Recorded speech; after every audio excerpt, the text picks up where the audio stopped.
Hello friends. Vardhan academy में आप सभी का स्वागत है। दोस्तों, आज की इस वीडियो में हम लोग एनसीईआरटी ज्योग्राफी क्लास 6 में चैप्टर 6 को पढ़ेंगे और देखेंगे कि क्या क्या चीज़ें इसमें इंपॉर्टेंट हैं। और ज्योग्राफी का जो आपके जो क्लासेस चल रही हैं ये बहुत इंपॉर्टेंट है। आपकी जितनी भी देखो कि इसमें काफ़ी चीज़ें आपको इंपॉर्टेंट मिल जाएगी और जितनी भी इंपॉर्टेंट चीज़ें हैं उनको सबको यहाँ पे हाईलाइट करके रखा गया है। ठीक है, काफ़ी इंपॉर्टेंट चीज़ें इसमें हैं। तो चलिए आज की वीडियो स्टार्ट करते हैं और देखते हैं क्लास 6 में जो चैप्टर 6 है आपका एनसीईआरटी ज्योग्राफी में, उसमें क्या क्या चीज़ें इंपॉर्टेंट हैं। सबसे पहले देखिए, आइए इनमें से कुछ स्थल रूप, ये तो यहाँ पे कुछ भी नहीं, ये स्थल रूप दो प्रक्रियाओं के परिणाम स्वरूप बने हैं। आपको यह जानकर आश्चर्य होगा कि मैदान जिस पर आप खड़े हैं उसमें धीरे धीरे गति हो रही है। जो हम लोग मैदानों पे खड़े हो रहे हैं उसमें नीचे पृथ्वी के नीचे जो प्लेटें हैं, टेक्टोनिक प्लेट्स हैं, वो धीरे धीरे गति करती रहती हैं। ठीक है, तो पृथ्वी के अंदर लगातार गति हो रही है। प्रथम तथा आंतरिक प्रक्रिया के कारण बहुत से स्थानों पर पृथ्वी की सतह कहीं ऊपर उठ जाती है और कहीं धंस जाती है। अब यहाँ क्या आप जानते हैं, इसमें देखिए, पहाड़ी पहाड़ी के बारे में कहा जा रहा है, तो यहाँ पे समझ लीजिए पहाड़ी क्या होती है। पहाड़ी वह स्थलीय, रुक जाइए थोड़ा जूम कर लेते हैं इसको, इजी रहेगा। पहाड़ी वह स्थलीय भाग है जो आसपास की भूमि से ऊंची उठी होती है। 600 मीटर से अधिक ऊंचाई एवं खड़ी ढाल वाली पहाड़ी को पर्वत कहा जाता है। 8000 मीटर से ऊंचे कुछ पर्वतों के नाम बताइए। तो ठीक है, तो आपके पर्वत किसे कहते हैं ये हो गया यहाँ पर। अब यहाँ पे देखिए, दूसरी दूसरी दूसरी है बाह्य प्रक्रिया, स्थल के कारण बनने एवं टूटने की प्रक्रिया है। ठीक है, पृथ्वी की सतह से टूटकर घिस घिस जाने को, पृथ्वी की जो सतह है वो टूटकर घिस जाने को क्या कहते हैं, अपरदन। और अपरदन की क्रिया के द्वारा सतह नीची हो जाती है तथा निक्षेपण की प्रक्रिया के द्वारा इनका फिर से निर्माण होता है। निक्षेपण से क्या होता है, ये दोबारा बन जाती है। ये दो प्रक्रियाएं बहते हुए जल, वायु तथा बर्फ के द्वारा होती हैं। हम विभिन्न स्थल रूपों को उनकी ऊंचाई एवं ढाल के आधार पर पर्वतों, पठारों एवं मैदानों में वर्गीकृत कर सकते हैं। सबसे पहले देखते हैं पर्वत क्या होता है। पर्वत पृथ्वी पृथ्वी की सतह की प्राकृतिक ऊंचाई है। पर्वत का शिखर छोटा तथा आधार चौड़ा होता है। यह आसपास के क्षेत्र से बहुत ऊंचा होता है। कुछ पहाड़ बादलों से भी ऊंचे होते हैं। जैसे जैसे आप ऊंचाई पर जाएंगे जलवायु ठंडी होती जाएगी। कुछ पर्वतों पर हमेशा जमी रहने वाली बर्फ की नदियां होती हैं, उन्हें क्या कहा जाता है, हिमानी। ठीक है, तो बर्फ की जो नदियां होती हैं उनको क्या कहते हैं, हिमानी। यहाँ कुछ ऐसे पर्वत भी हैं जो समुद्र के भीतर हैं तथा जिन्हें आप देख नहीं सकते, मतलब समुद्र के नीचे भी पर्वत हैं। कठोर जलवायु होने के कारण पर्वतीय क्षेत्रों में बहुत कम लोग निवास करते हैं। वहाँ का धरातल खड़ी ढाल वाला होता है तथा कृषि योग्य भूमि की कमी होती है। पर्वत एक रेखा के क्रम में व्यवस्थित हो सकते हैं जिन्हें क्या कहा जाता है, श्रृंखला। ठीक है, अब देखिए यहाँ पर कहा जाता है, यहाँ पर क्या लिखा है, श्रृंखला कहा जाता है। ठीक, श्रृंखला है, इसके बाद ये कहा श्रृंखला कहा जाता है। बहुत से पर्वतीय तंत्र समांतर श्रृंखलाओं के क्रम में होते हैं जो सैकड़ों किलोमीटर में फैले होते हैं। हिमालय, आल्प्स तथा एंडीज। हिमालय कहाँ का है, एशिया।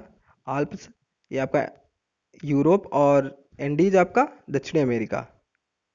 ठीक, हिमालय, आल्प्स तथा एंडीज क्रमशः एशिया, यूरोप तथा दक्षिण अमेरिका की पर्वत श्रृंखलाएं हैं। पर्वतों की ऊंचाई एवं आकार में भिन्नता होती है। ठीक है, पर्वत तीन प्रकार के होते हैं, वलित पर्वत, भ्रशोन्त पर्वत, ज्वालामुखी पर्वत। हिमालय तथा आल्प्स क्या है, ये हैं आपके, आल्प्स क्या है, वलित पर्वत, जिनकी सतह ओबड़ खाबड़ तथा शिखर क्या है, शंकुआकार, मतलब शिखर जो है वो ऐसे होगा, बिल्कुल शंकुआकार।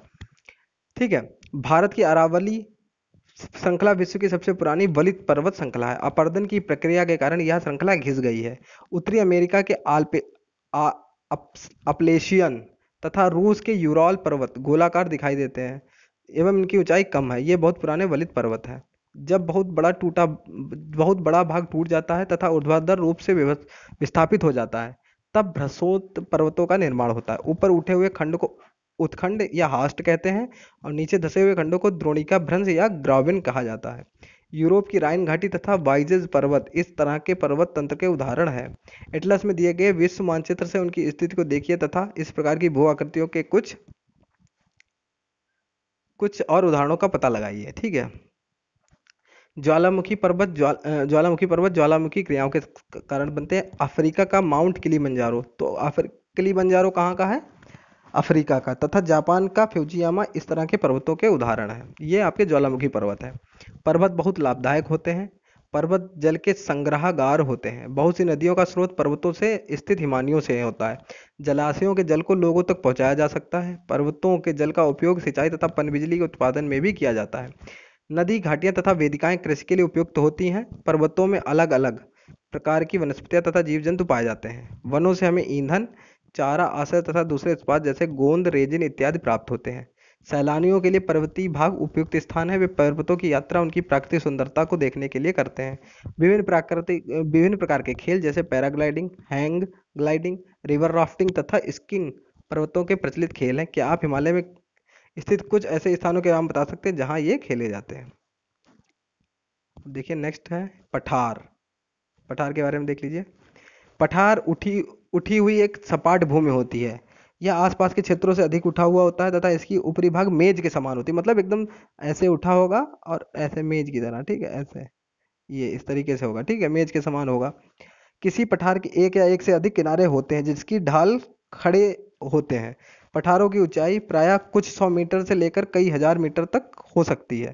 पर पर्वतों की तरह पठार भी नए या पुराने हो सकते हैं। भारत में दक्कन पठार पुराने पठारों में से एक है। दक्कन का पठार पुराने पठारों में से एक है। केन्या, तंजानिया तथा युगांडा का पूर्वी अफ्रीकी पठार एवं ऑस्ट्रेलिया का पश्चिमी पठार इस प्रकार के उदाहरण है। तिब्बत का पठार विश्व का सबसे ऊंचा पठार है। तो तिब्बत का पठार विश्व का सबसे ऊंचा पठार है।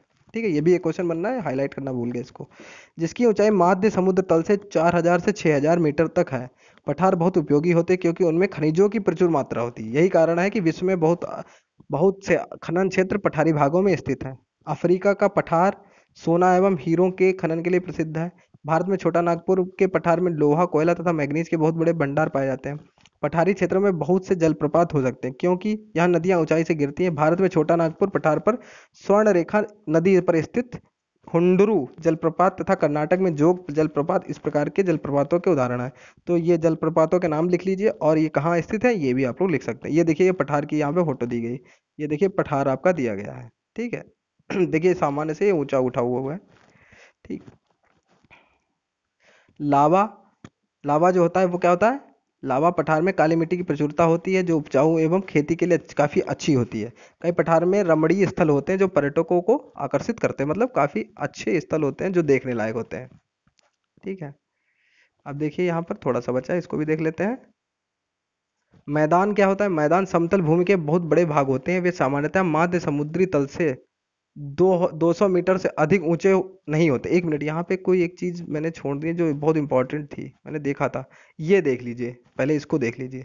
क्या आप जानते हैं प्रशांत महासागर में स्थित मानाकी पर्वत हवाई द्वीप सागर की सतह के नीचे स्थित है? तो ये जो है मानाकी जो पर्वत है ये सागरों के अंदर है, मतलब समुद्र के अंदर है। इसकी ऊंचाई जो है ये कितना है? 10,205 मीटर। एवरेस्ट से भी ऊंची है। एवरेस्ट की तो 8,848 ही मीटर है, ठीक है।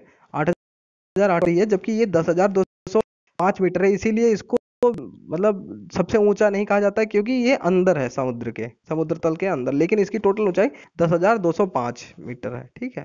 तो थोड़ा सा इंपॉर्टेंट था, मुझे एकदम से याद आ गया तो मैंने यहाँ पे बता दिया। अब यहाँ पे देखते हैं मैदान। मैदान समतल भूमि मैदान समतल भूमि के बहुत बड़े भाग होते हैं। सामान्यतः माध्य समुद्री तल से 200 मीटर से अधिक ऊंचे नहीं होते। कुछ मैदान काफी समतल होते हैं, कुछ उर्मिल तथा तरंगित होते हैं। अधिकांश मैदान नदियों तथा उसकी सहायक नदियों के द्वारा बने हैं। नदियां पर्वतों के ढालों के नीचे की ओर बहती हैं तथा उन्हें अपर्दित कर देती हैं। वे अपर्दित पदार्थों को अपने साथ आगे लेकर जाती हैं। अपने साथ ढोए जाने वाले पदार्थों जैसे पत्थर, बालू तथा सिल्ट को वे घाटियों में निक्षेपित कर देती है। इन्हीं निक्षेपों से मैदानों का निर्माण होता है। सामान्यतः मैदान बहुत अधिक उपजाऊ होते हैं। यहाँ परिवहन के साधनों का निर्माण करना आसान होता है। इसलिए ये मैदान विश्व के सबसे अधिक जनसंख्या वाले भाग होते हैं। नदियों के द्वारा बनाए गए कुछ बड़े मैदान एशिया तथा उत्तरी अमेरिका में पाए जाते हैं। एशिया में स्थित भारत में गंगा एवं ब्रह्मपुत्र का मैदान तथा चीन में यांगत्से नदी, ठीक, का मैदान इसके प्रमुख उदाहरण है। मैदान मनुष्य के रहने के लिए सबसे उपयोगी क्षेत्र होते हैं। यहाँ की जनसंख्या बहुत अधिक होती है क्योंकि मकानों के बनाने तथा खेती के लिए यहाँ समतल भूमि की प्रचुरता होती है। उपजाऊ मिट्टी के कारण यह भाग खेती के लिए काफी उपयुक्त होता है। भारत में गंगा का मैदान देश में सबसे अधिक जनसंख्या वाला क्षेत्र है। गंगा का मैदान। स्थल रूप एवं लोग। स्थल रूपों की विभिन्नता के अनुरूप ही मानव विभिन्न प्रकार के जीवन यापन करते हैं। पर्वतीय क्षेत्रों का जीवन कठिन होता है। मैदानी क्षेत्रों का जीवन पर्वतीय क्षेत्रों की तुलना में सरल होता है। मैदानों में फसलें जो होती हैं वो उगाना, घर बनाने तथा सड़क बनाना पर्वतीय क्षेत्रों की तुलना में अधिक आसान होता है। विभिन्न प्रकार के स्थल रूपों पर रहने वाले लोगों के रहन सहन के तरीकों में कुछ अंतर होता है। क्या आप उनमें से कुछ अंतरों को बता सकते हैं? कभी कभी प्राकृतिक आपदाएं जैसे भूकंप, ज्वालामुखी, उद्गार, तूफान या बाढ़ बहुत विनाश कर देते हैं। इन आकस्मिक घटनाओं के बारे में जागरूकता पैदा करके हम इनमें आने वाले खतरों को कम कर सकते हैं। हम कितने तरीकों से जल एवं स्थल को उपयोग में ला सकते हैं, इसका पता हम अपने आसपास के क्षेत्रों से लगा सकते हैं। प्रायः हम स्थलों का उपयोग गलत तरीके से करते हैं, जैसे उपजाऊ भूमि पर मकानों का निर्माण करना। इसी प्रकार हम लोग कूड़ा किसी भी भूमि पर या पानी में फेंक देते हैं, जो कि उन्हें गंदा कर देता है। हमें प्रकृति के इस महत्वपूर्ण वरदान का उपयोग इस प्रकार नहीं करना चाहिए। उपलब्ध भूमि केवल हमारे ही उपयोग के लिए नहीं, यह हमारा कर्तव्य है कि हम आगे आने वाली पीढ़ियों के लिए पृथ्वी को सुरक्षित रख सकें। तो यहाँ पे देखिए कितनी गंदगी इस तरफ दिखाई गई है। ठीक है, बस ये इतनी चीजें थी। अब यहाँ पे एक्सरसाइज है, इसको देख लेते हैं। पर्वत पठारों से किस तरीके से भिन्न होते हैं? तो ऊंचाई के आधार पे भिन्न होते हैं पर्वत। ठीक है, हिमानी कहाँ पाई जाती है? ये पर्वतों में पाई जाती है। ठीक है, पर्वतों पर जो बर्फ की नदी होती है उसको हिमानी कहते हैं। दक्कन का पठार भारत में। यांगसे नदी कहाँ बहती है? चीन में। यूरोप की एक महत्वपूर्ण पर्वत श्रृंखला कौन सी है? यूरोप की महत्वपूर्ण तो यूरोप की एक महत्वपूर्ण पर्वत श्रृंखला कौन सी है? आल्प्स। ठीक है, आल्प्स। ठीक है, आल्प्स पर्वत श्रृंखला ये कहाँ की है? यूरोप की। खाली जगह भरना है, इसमें देखिए क्या है। समतल भूमि वाले विस्तृत क्षेत्र को क्या कहते हैं? क्या कहते हैं इसको? मैदान कहते हैं। समतल क्षेत्र वाले को मैदान कहते हैं। ठीक है, हिमालय एवं आल्प्स क्या है? ये वलित पर्वत के उदाहरण है, वलित पर्वतों के उदाहरण है। अब ये देखिए थर्ड में क्या होगा, क्षेत्रों में खनिजों की प्रचुरता होती है, तो ये पठारी क्षेत्रों में होती है, पठारी क्षेत्रों में। ठीक है, पठारी क्षेत्रों में क्या होता है? खनिजों की प्रचुरता होती है। फिर लिखा है पर्वतों का एक क्रम है, तो पर्वत श्रृंखला क्या है? पर्वत श्रृंखला जो क्या है? पर्वतों का एक क्रम है। लास्ट में है मैदानी क्षेत्र के लिए सबसे अधिक, कृषि के लिए सबसे अधिक उत्पादक क्षेत्र होते हैं। तो इस तरीके से आपकी ये एक्सरसाइज भी कंप्लीट हो गई और लेसन 6 आपका कंप्लीट हो गया अच्छे से। ठीक है, इसके अलावा आपके मन में कोई भी अगर सवाल हो तो आप लोग पूछ सकते हैं। तो दोस्तों आज की वीडियो में सिर्फ इतना ही। मिलते हैं अपनी नेक्स्ट वीडियो में, तब तक के लिए नमस्कार।